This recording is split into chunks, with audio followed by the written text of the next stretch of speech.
everybody, and welcome to my first episode of my new show, Prehistoric Life with Max. Today we'll be talking about primitive theropods, but first let me explain to you how my show will work. Well, I don't just talk about dinosaurs, but I talk about other creatures too, such as prehistoric mammals, prehistoric aquatic animals, other prehistoric reptiles such as prehistoric lizards, prehistoric turtles, and my video will work by I'll explain a basic detail about that creature and then I'll give you more detail on it. So now first let's answer this question before we start talking about primitive theropods. What are theropods? Well, in 1888, Harry Seeley decided to divide dinosaurs into two main groups, ornithischians and saurischians. Ornithischia means bird-hipped, and saurischia means lizard-hipped. Now, there are two suborders in the order Saurischia, Theropoda and Sauropoda. So, in 1881, Nathaniel Charles Marsh decided that carnivorous dinosaurs should all be grouped together. So that's where the suborder of Theropoda came. Theropoda means beast feet and Sauropoda means lizard feet. Theropods are carnivorous saurischians or carnivorous lizard dinosaurs, and sauropodomorphs are herbivorous saurischians or herbivorous lizard-hipped dinosaurs. Now let's talk about Eoraptor, which is going to be the first primitive dinosaur we'll talk about today. Eoraptor lived in the Carnivorous stage of the late Triassic period and is said to be in northwestern Argentina. Eoraptor had an estimated weight of about 22 pounds and was about 3 feet long. Eoraptor was named in 1993 by Paul Sereno, and Eoraptor's name, Eoraptor linensis, means dawn plunder or dawn plunder from the Valley of the Moon, which the Valley of the Moon is where Eoraptor was first found in northwestern Argentina. Eoraptor was a hunter, and in Eoraptor's classification would be Saurischia, Theropoda, but the family on the other hand is unknown. Now let's talk a little bit about Eoraptor. Well, Eoraptor was a very primitive dinosaur. It is known very well because of an almost complete skeleton, only missing the tail, so that's very unfortunate, but it's almost complete. And Eoraptor, we can tell that Eoraptor was a very primitive dinosaur because he has many different features that shows that he's very primitive. He has the primitive 5-fingered hand. 2 of the fingers were reduced, but later theropods, more advanced theropods, would soon lose these fingers. And Eoraptor also lacked the bone joint in the lower jaw behind a row of teeth that more advanced theropods would soon have. And now let's talk a little bit about Eoraptor's diet. Well, Eoraptor ate meat, and Eoraptor, his primary diet probably consisted of meat. So he had both carnivorous-like teeth and herbivorous-like teeth. So the idea that I came up with is that if meat was scarce, he would go to eating vegetation because that's the next best food source instead of meat. But so he probably ate vegetation for a while because meat was probably scarce for a pretty long time. So his teeth would have to adapt to eating that vegetation. And his carnivorous teeth stayed, so then when meat came back, when meat sources came back, they can go back to eating meat. And also there was a discovery made by ancient river in Argentina which led scientists to think that Eoraptor might have added fish to his diet. And he might have been eating salamanders also there also, but he most likely ate fish at that river. And Eoraptor, he was a pretty fast runner because he had hollow leg bones and his legs were 2 times longer than his arms. So he had to be a very fast runner. And Eoraptor wasn't one of those gigantic carnivorous-like dinosaurs that you think about like Tyrannosaurus rex or Ceratosaurus, but he was actually super small. So that's about Eoraptor. Now let's go to Herrerasaurus.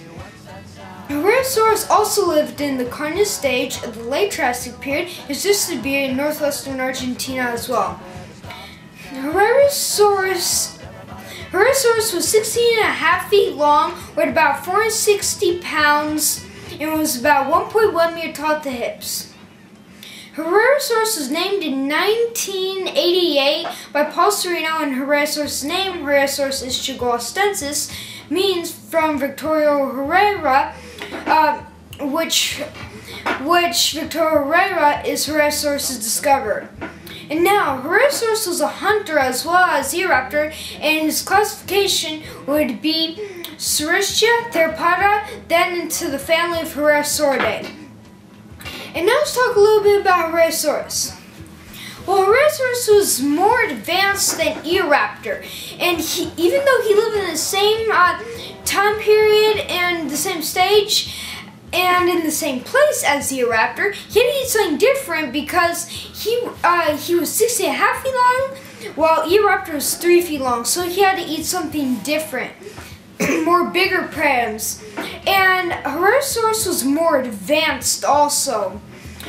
He actually had a hinged jaw to absorb the stresses of taking chunks out of dinosaurs, to absorb the stresses of taking chunks out of meat and taking down predators. And he retained his first and fifth digits, which was something a little primitive about him that other theropods would soon lose. So he retained those digits. And Herosaurus, he was equipped with heavy jaws, and in those heavy jaws, he had 5 centimeter serrated teeth. So I'm going to show you a picture here on the board. My dad's going to adjust the camera to show you.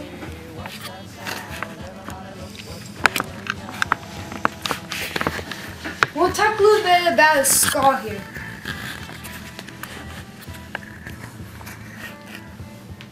Okay? Now, so if you don't know what serrations are, which you most likely do unless you're a little kid watching this, serrations are kind of like the spikes on a saw. So the tooth can go into the meat and it can smoothly cut into that meat. And before we go to the skull, I just want to show you something, just to give you a clear picture. Here's the 2 main orders of dinosaurs, Saurischians and Ornithischians. And Saurischia goes into 2 suborders, Theropoda and Sauropodomorphs.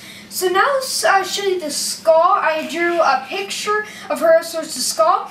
So Herosaurus, he actually had, if you don't know what fenestra are, fenestra are openings or holes in the skull to reduce the weight of the dinosaur. So he had an orbital fenestrae and an infratemporal fenestrae. An orbital fenestrae is opening the skull in between the nostril and the eye socket. An infratemporal fenestrae is opening the skull behind the eye socket. So here you can see, here's the nostril and here's the eye socket, okay? But here is the anaral fenestrae right here. Right here would be the anaral fenestrae. Right here would be the infratemporal fenestrae, right there. And he also had a fenestrae on his lower jaw. And now let's get back up.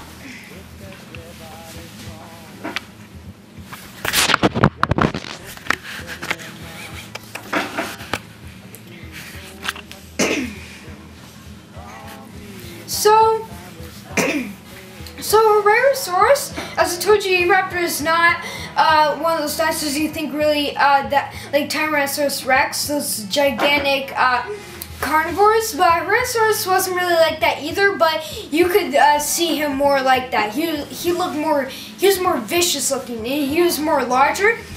And Herosaurus, he actually had complex ear bones, which meant he could hear very good. So this would be very helpful. He could take advantage of this. So if there was a dinosaur calling far away, he could listen to that dinosaur. He could track down the dinosaur where the dinosaur is, based on the sound the dinosaur is making, based on where the sound is coming from. And this would be very helpful if food was scarce also. But if the dinosaur was too far away, then you couldn't hear it. But it'd be very helpful if the dinosaur was a little closer. So Herosaurus, he had very powerful legs, and he had most likely had scaly skin, and he had a ridge going down his snout. So that's about Herosaurus. So the next, and well, first I want to tell you when he was on Earth. Well, he was on Earth in 1959, and in 1988, that's when he was named by Paul Sereno, and that's when the complete skeleton, well, not the skeleton, but the complete skull of Herosaurus was found. So now let's talk about Strigosaurus. Well, Strigosaurus lived in the Carnian stage of the late Triassic period and is distributed in southeastern Brazil. Strigosaurus was 6.5 feet long and weighed about 45 to 90 pounds.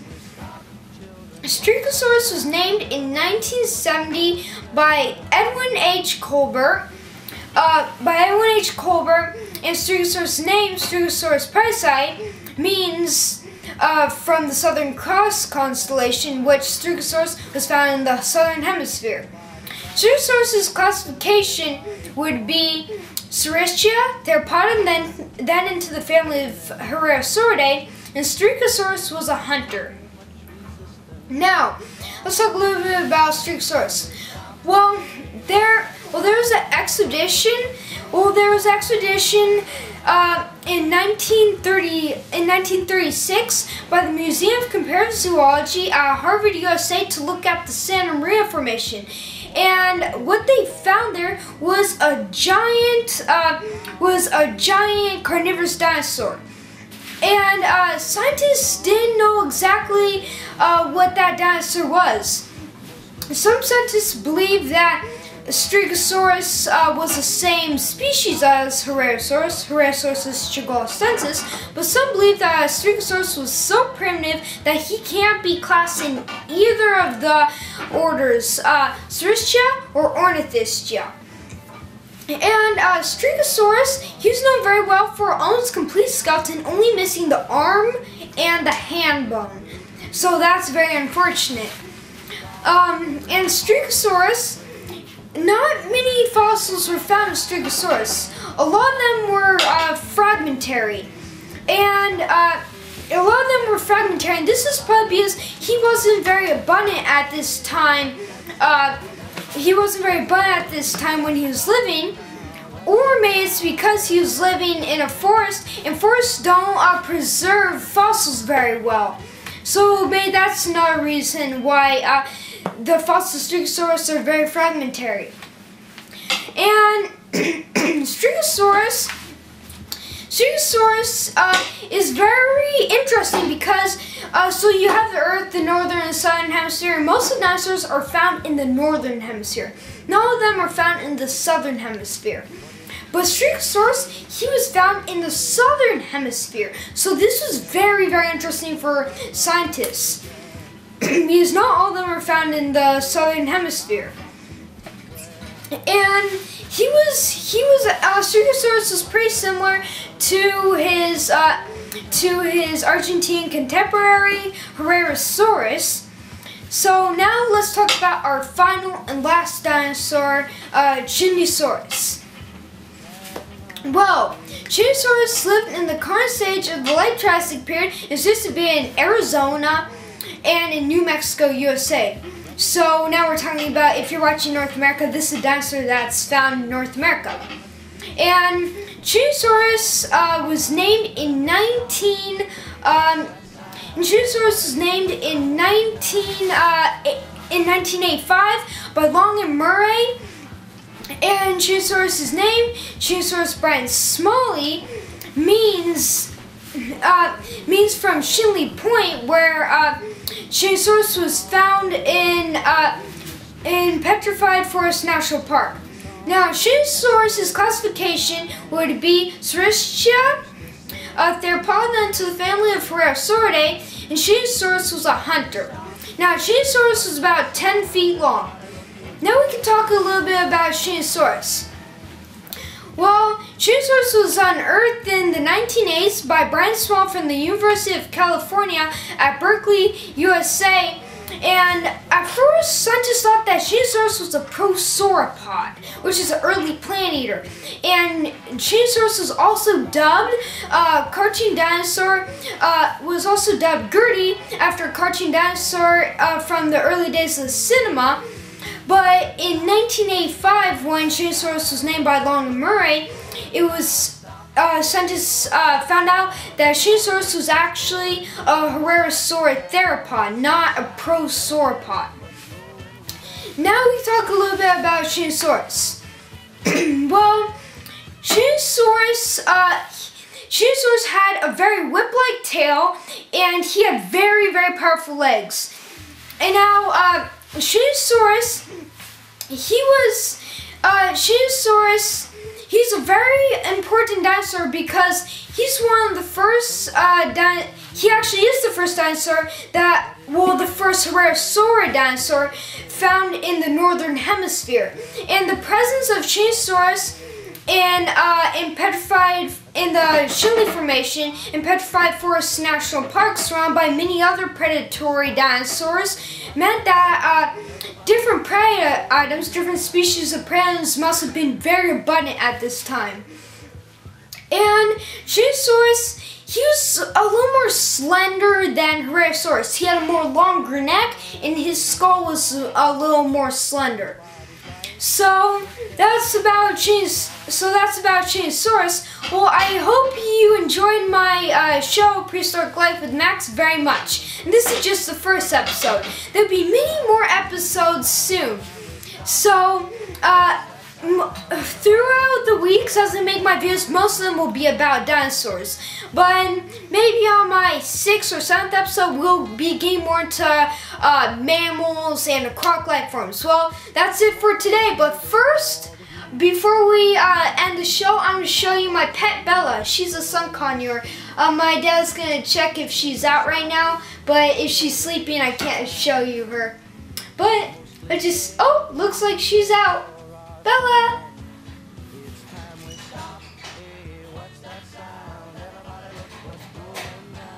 Okay, here she comes.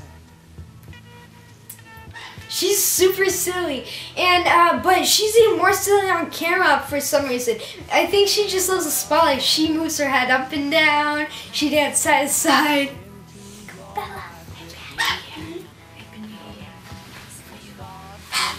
well, here's my pet Bella. If you're wondering what kind of bird she is, she's a sun conure. See, I know about the behavior of sun conures because I read a book about sun conures before I got her. So what she did use, you might see, she rapidly shaked her tail, and that's actually giggle, which means, oh, this is so fun. What's gonna happen next? So here she is, and I'm just gonna show you her a little bit. And sun conures, it was really sad is that actually sun conures, there's only 2,000 left in the wild. There's more, oh Bella, there's more in captivity than in the wild. So that's very sad. And they're very beautiful birds. They're found in northeastern South America. So I'm not going to talk very much right now. Just want to show you her for a little bit so you can enjoy her. If you want to, you can zoom on her. Oops. Sorry, Bella. Here, can I have her back?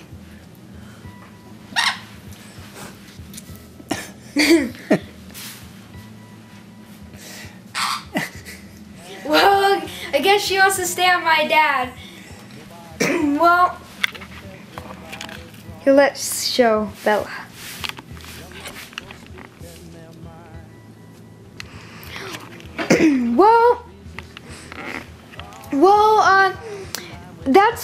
That's it for my show, and I hope you greatly enjoyed it.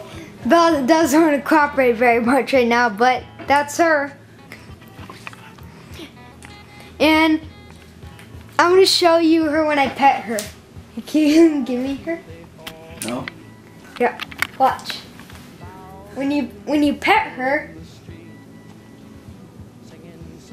she puffs up. I don't know if you can see that very well. Okay, well,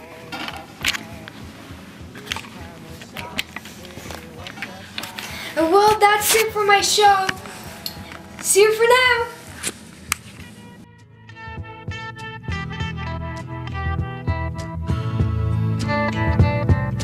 Paranoia strikes deep into your life, it will creep.